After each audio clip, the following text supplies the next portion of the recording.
そらやめるわ。はい、こんにちは。こんばんは。前を向きたいねチャンネルでございます。皆さんは Amazon をご利用しているでしょうか？来年ね、2024年問題、もう間近に迫ってますけど、で10月からインボイス。それをね、そのことを踏まえて、もう近い未来、不吉やなってね、思わす事件が起きました。なんとですよ、Amazon の配達員33人がですね、ボイコットしたというんですよ。で、Amazon を利用している方だったら知ってると思うんですけども、プライムデーってありますよね。それをめぐる待遇に、この配達員たちは大変不満に思っているらしくて、なんとですよ、33人がね、ボイコットしたんですよ。で、Amazon を利用したことある人だったらね、本当にこの便利で手軽で買い物もね、2タッチで終わるじゃないですか。選んで、スワイプして、買い物が終了。しかも、今だったら置き配とかって言ってね、自分がいなかっても二度手間にならないように置いてくれる。で、帰ったらすぐ受け取れる。しかも、送料無料で、次の日に来たりするわけですよ。すごい便利ですよね。でもね、僕ちょっと、今から見る事件をね、読んでから、ちょっと考えが変わりましたね。はい、僕はですね、いつも最新のニュースを扱って、自分はどう思うか、皆さんはどう思うかっていうことをね、自分なりに説明しているチャンネルでございます。だからね、お前みたいなやつ、ちょいちょい動画見たってもええでってね、1ミリでも追ってくれる人がおるんだったら、よかったらチャンネル登録だけお願いします。それでは、今から記事を見てみたいと思います。Amazon 配達員33人がボイコット、プライムデーめぐる待遇に不満。はい、インターネット通販大手 Amazon Japan の商品を長崎市などで運ぶ配達員33人が7月のセールプライムデーで荷物が増えた際のインセンティブ、日当の加算金が約束通り支払われなかったとして、9月15日の午後、配達をボイコットした。同市などで約1750個の荷物を運ばなかった。配達員の労働組合が28日夜、同市内で記者会見をして発表した。東京ユニオンによると、待遇面の不満を理由とした Amazon の配達員の集団ボイコットが国内で表面化したのは初めて。多い日は150個。大量の荷物を運ぶ配達員。配達員は個人事業主として二次請負業者から業務委託を受け、14,500円の日当で宅配業務に従事している。で、ここでなんですけど、僕、全然配達とかしたことないんで、まず思ったことがあるんですけど、意外と日当ええなって思うんですよ。でも個人事業主で給料を決められてしまってるっていうのもね、ちょっと都合ええなっていうか、最近業務委託っていうのが大変増えてるんですけど、あれ、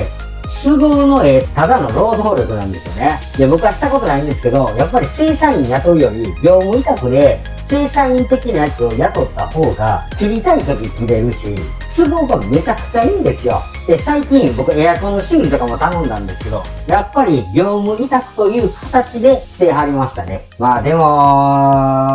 150個ってすごいですね。僕やったことないんでどんぐらい時間かかるかわかんないですけど、150個って言ってもまとまってたらいいんですけど、まとまってない場合って、バラバラで150個もあるわけでしょ。しかもセールの時にめちゃくちゃ売れるわけじゃないですか。で、僕たちのせいで、次の日に運んでくれるようなシステムじゃないですか。で、たまに次の日じゃないのもあるんですけど、ほぼほぼ送料無料で次の日運んでくれますよね。でもね、このボイコットするっていうぐらいからね、まあでも14,500円って正直悪くはないと思うんですよ。30日稼働だったらだって40万ぐらいいくわけでしょ。最近ね、もう貧乏人が食えてるっていう背景を考えれば、日当という給料は悪くないと思うんですが、でもね、150個か。当然8時間で返せるわけないですよね。で、2024年問題、働き方改革なんですよ。で、国が決めた法律になります。8時間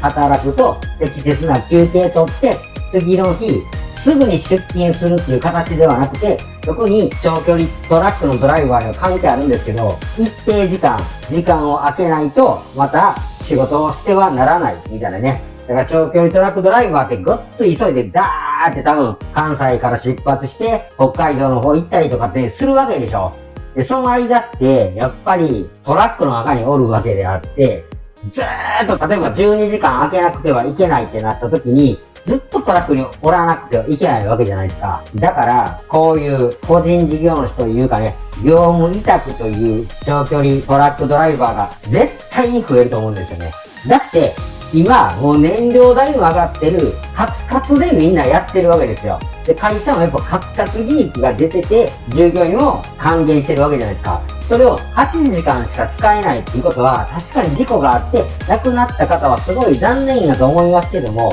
多分ね、今のシステム上多分無理ゲーなんですよ、絶対に。で、法律ができても違う法律を犯してないような行動が絶対にいつも生まれるので、全く多分意味がないですね。普通に決まりを守って8時間しか働かなくて、しかも今、労働不足なわけじゃないですか。その状態で働き方改革を守らせていったら多分回らないですよ。回らないということは会社の利益も減るということなんで、絶対に悪循環なんですよ。しかも何が問題かって、ドライバーがまず望んでないですよね。2024年問題って言われてるくらいですから問題なんですよ。いい改革では絶対ないんですよ。税金下げたらいいのにね。で、同支部によると、配達員は6月中旬、長崎市の物流拠点を管理する一時請負の社員から4月11、12のプライムデーに伴って荷物が増える際は加算金を支払うとの説明を受けた。これでもプライムデーなどの際に1日数千円の加算金が支払われていたが、今回は期日までに支払われなかったため、9月15日、担当の配達員35人のうち、引組合員も含む33人が宅配業務をボイコット。加算金は同月19日になって二次請負を通じて支払われた。まあ支払われてから良かったんですけどもね、ただでさえ大変なんですよ、多分。で、皆さんも、もう、こういう記事が出てますから、翌日の配送を極力減らしてあげてほしいなと、めっちゃ思いましたね。だってね、急いでないものも、Amazon で買い物した人わかると思うんですけど、翌日っていうのが第一候補に入って、そのままピッてやってもらう時があるんですけど、別に急いでないもんやったら3日4日もあったって全然いいわけですよね。で、何より、Amazon の配達員が自分のところに来た時、めちゃくちゃ急いで去って行って、去って帰るわけでしょ。そんなんよく見るんで。ということは、めちゃくちゃ忙しいということですよ。喋る暇もない。で、同支部は長崎の日当は、他地域よりも低いと指摘。長崎は斜面地が多く配達に労力も時間もかかる上、なるほど。物流拠点ができた2021年頃に、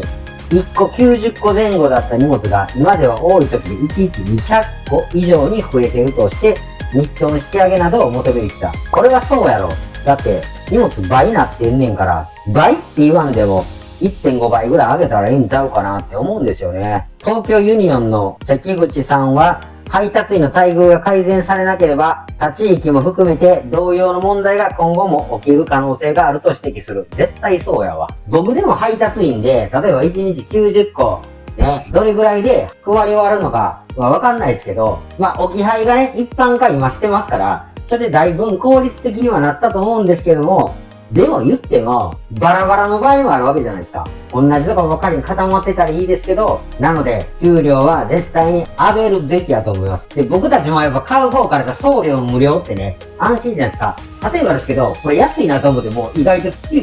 と送料が1000円ぐらいについてる時ありませんね。そういう時って買うのやめません。ということで、だから、送料は無料なんやけども、ある程度、木を置いてもらって、ある程度まとまった状態で配るみたいなことをすると、送料無料も維持しつつ、この